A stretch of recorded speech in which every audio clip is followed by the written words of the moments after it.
ब्रेकनंतर आपलं स्वागत। राज्यात अल्पवयीन मुलींवर अत्याचाराच्या घटना हे गृह विभागाचं अपयश असल्याचं संजय राऊतांनी म्हटलं। जुन्नरमध्ये अजूनही संतप्त वातावरण असल्याचं राऊतांनी म्हटलंय।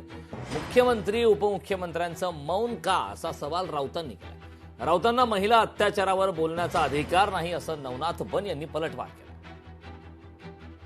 जुन्नरचं प्रकरण आपण पाहिलं, पुण्यातलं पाहिलं। जुन्नरमध्ये अजूनही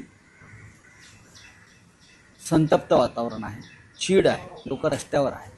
पण या महाराष्ट्रात सातत्यानं कोवळ्या मुलींवर अत्याचार होत आहेत, कोवळ्या मुली सर्पदंशानं मरत आहेत, आत्महत्या करत आहेत। त्यावर या राज्याचे मुख्यमंत्री, या राज्याच्या महिला उपमुख्यमंत्री, या राज्याचे डुप्लिकेट उपमुख्यमंत्री, ज्यांचं आता जाणारं उपमुख्यमंत्रीपद, त्यांना कधीतरी बोलावं असं वाटतं का?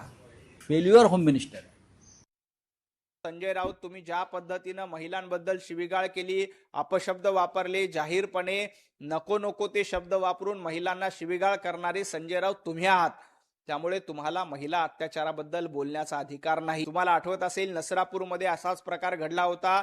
60 दिवसामध्ये संजय राऊत 60 दिवसामध्ये नसरापूर प्रकरणामध्ये बलात्काराला फासाची शिक्षा देण्याचं काम करणारं महाराष्ट्रातलं पहिलं सरकार आहे, देवाभाऊचं पहिलं सरकार आहे। तुमच्यासारखं आरोपींना पाठीशी घालणं, दोषींना पाठीशी घालणं, दोषींना पक्षात घेऊन, बलात्कारांना पक्षात घेऊन त्यांना तिकीट देण्याचं काम उद्धवजी ठाकरे करतायत।